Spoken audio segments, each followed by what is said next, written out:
It's that time of year again. That's right, award season. For us, that means focusing on the Academy Award Best Picture nominees. So far, we've reviewed American Fiction, Barbie, The Holdovers, Killers of the Flower Moon, and Oppenheimer. You can go back through the feed to hear those reviews. We also plan on covering Poor Things, Maestro, and The Zone of Interest on the Couch. And those will all be available for Patreon subscribers only. But here in the main feed, we'll review both Past Lives, which will come out next week, and this week's movie, Anatomy of a Fall. I'm Ronald Young Jr., and I'm leaving the theater.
All right. This is Ronald, and I am leaving the theater after seeing Anatomy of a Fall. Anatomy of a Fall, written by Justine Triet and Arthur Harari, directed by Justine Triet, starring Sandra, Swann, Arlaud, Milo, Machado, Graner, Antoine, Reinartz, Samuel, Theis, and Jehnny, Beth. And as usual, for a complete cast listing, you can go to the link in our show notes. It's just me today, and this of course marks the beginning of our official Oscar coverage. Also, this film, Anatomy of a Fall, was also nominated for Best Director, Best Actress with Sandra, Best Original Screenplay, and Best Editing. All right.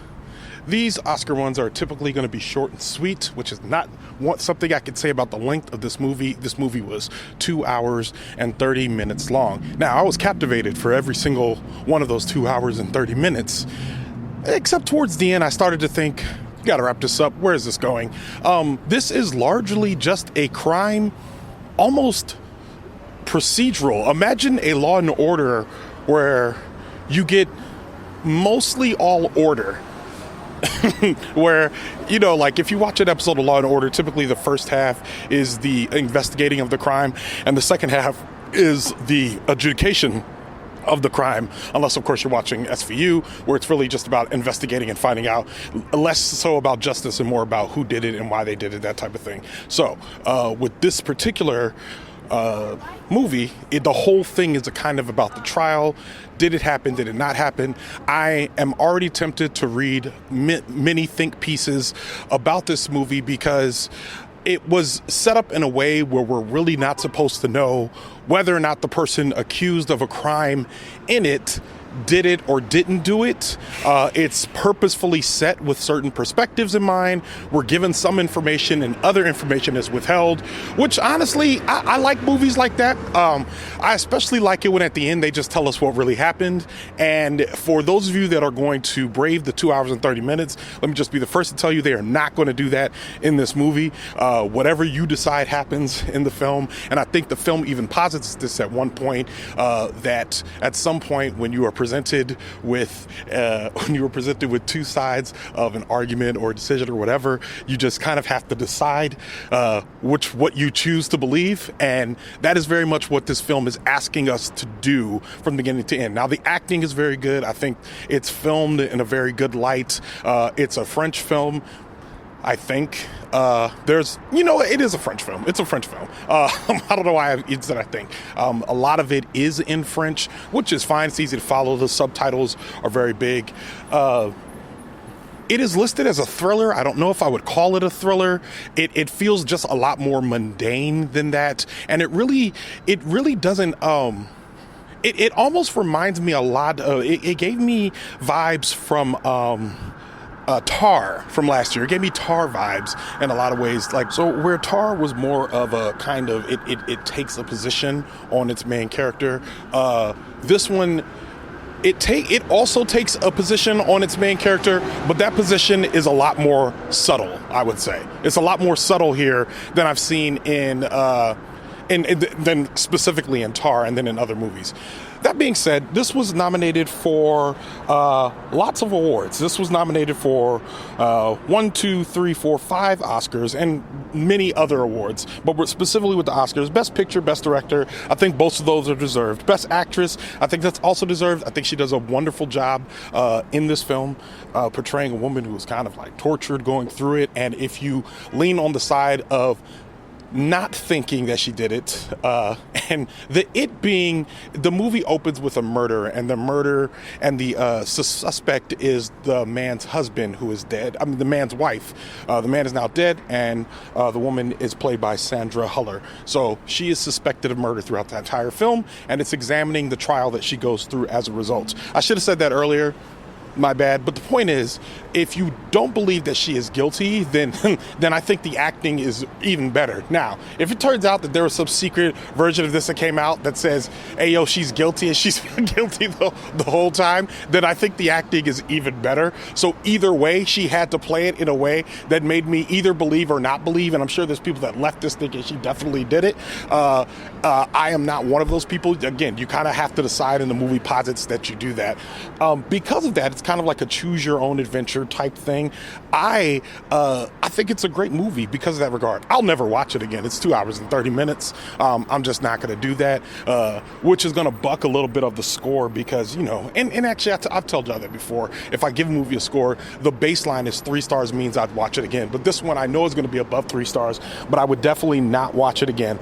I think it deserves the accolades that it's gotten, especially for the Oscar film. It will not win Best Picture, and I don't think it should. I would not mind if it won for Best Directing, or if Sandra Huller, who would be a dark horse to win the acting award, if she won for that.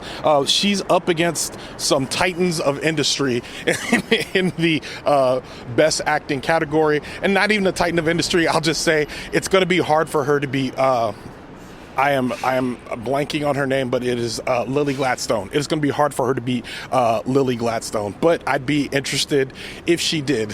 It'd be very interesting. It wouldn't be undeserved if she did. I just think this is Lily Gladstone's year.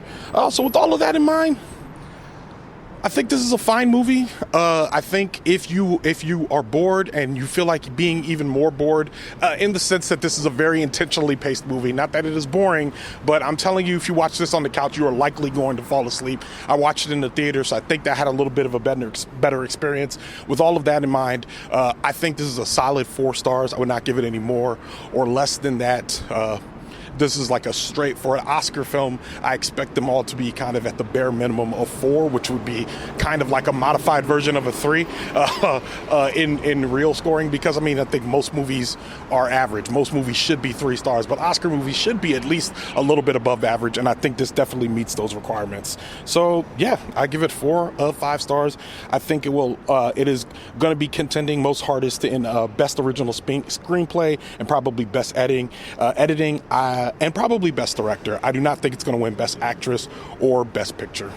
So yeah, with that, Leaving the Theater is a production of OhitsBigRon Studios.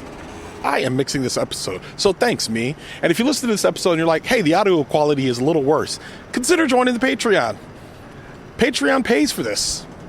So consider joining that Patreon if you're like, this could be mixed better. Because if I got to do the mixing, it's just not going to be the same quality as we get from the folks at Bias Studios. But we're working on it. We're trying to become more self-sustaining. So consider joining the Patreon.